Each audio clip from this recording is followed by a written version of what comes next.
What do I make as a flight attendant working a regular trip? Post your paycheck, post the check, post the check. You called, I responded. So let me break it all the way down.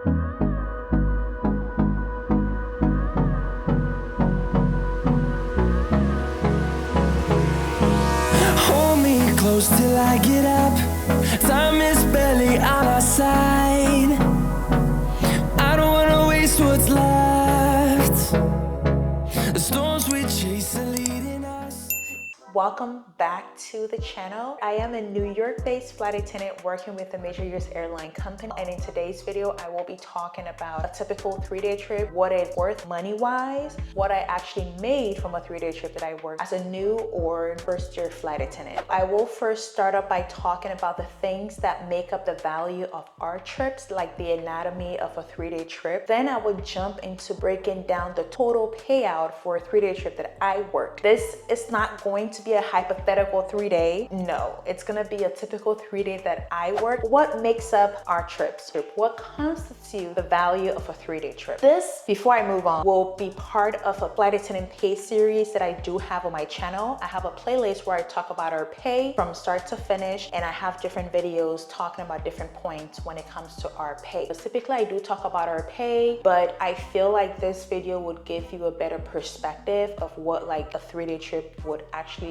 earn you as a new flight attendant or first-year flight attendant. The reason why I'm toggling between new and first year is because the pay difference is not that much. Also, a new hire flight attendant pay is different from a flight attendant that has been flying for a year. So there's the new hire pay, which is while you're going through your first year, and then once you hit your first year anniversary, your hourly pay changes as well. Then when you hit your second year, it changes as well. So let's talk about what makes up our trip, the anatomy of a 3-day trip in terms of value. The first thing is the trip credit value. This is equal to the flight time of flights that you work during this 3-day trip. What this means is that if, let's say, you have a 3-day trip and you're working from Seattle to Detroit the first day, then you do Detroit to Atlanta the second day, and then you do Atlanta back to Seattle. That is your 3-day trip, right? In this case, the trip credit value, which is equal to the flight time, has to do with the actual flights that you work. So if the flight time from Seattle to Detroit is 4 hours, Detroit to Atlanta is 2 hours, and Atlanta back to Seattle is 4 hours, then it's going to be 4 plus 3 plus 4. That would be your trip credit value, the credit of your trip. The second thing that makes up our pay is our layover pay, which includes or starts from the time that you sign in, the time you spend on your layover, up to when you're released from the 3-day trip. So that's what includes your layover pay, the stipend. Whenever we say we're getting paid while we're on our layover, that's where that comes in. It is paid hourly, and note that it is a set amount per hour. It is not the same as your base hourly pay. What that means is that if my base hourly pay is $33 an hour, my layover pay, however, is a set premium amount, which is $2.50, $3 per hour. The last thing that forms part of our entire pay is the boarding pay. Includes the time you spent boarding passengers during flights. Note that it is a set amount as well, and it's different from your hourly base pay and your layover pay. All right, let's talk numbers.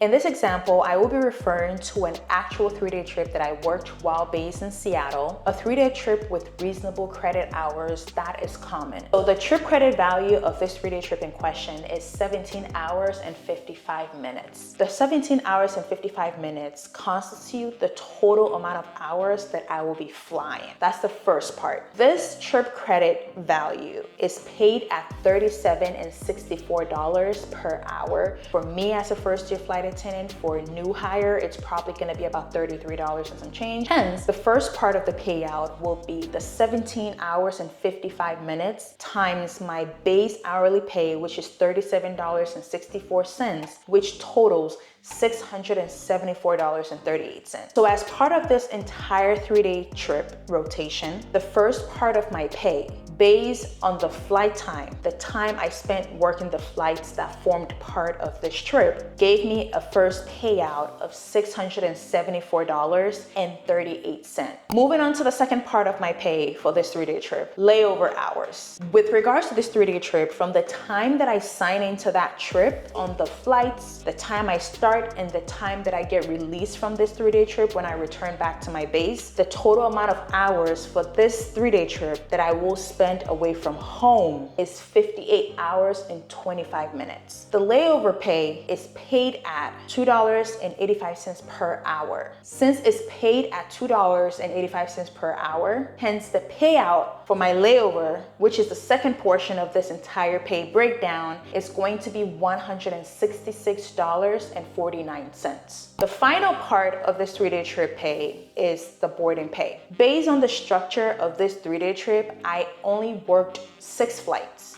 I boarded a total of 6 flights. Boarding pay, as of the time when I worked this trip, was paid at $12.55 per flight that I worked, essentially, as a 1-year flight attendant. Hence, the payout for my boarding pay was 6 times the $12.55, which equals $75.30. So in total, for working this 17 hours, 55-minute 3-day trip, which means I started on Tuesday, I returned on Thursday with 6 flights and layover hours, which is the time that I signed in to when I was released from that 3-day trip. The total amount of income or gross pay that I made from this 3-day trip was $916.17. This is it, $916.17 for a 17-hour credit 3-day trip. That kept me away for 58 hours and 25 cents. To conclude, take note that this pay is gross pay before any taxes and deductions. Once again, I don't talk about net pay because every state is different. Also, this pay is based on a pay rate of a 1-year flight attendant. Like I said in the video, when you get hired, you get your new higher pay, and then once you hit your 1-year anniversary, that pay increases as well. Some airlines, you get the new higher pay for like 6 months, and then from 6 months to 1 year, the pay changes as well. And then once you hit 1 year, the pay changes. Just because you're told that when you get hired, your hourly pay is $33 does not necessarily mean that every trip you work, you're going to be making whatever time you spend away from home until you get back at that hourly pay. The last thing that I do want to add is that assuming that as a first-year flight attendant,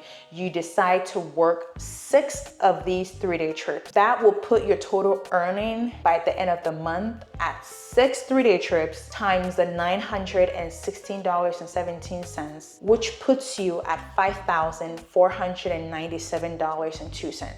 That will mean that you will be working 18 days out of the month with 12 days off. I hope I'm making sense. Let me know in the comment section if I missed anything, if there's anything else you wanted me to add.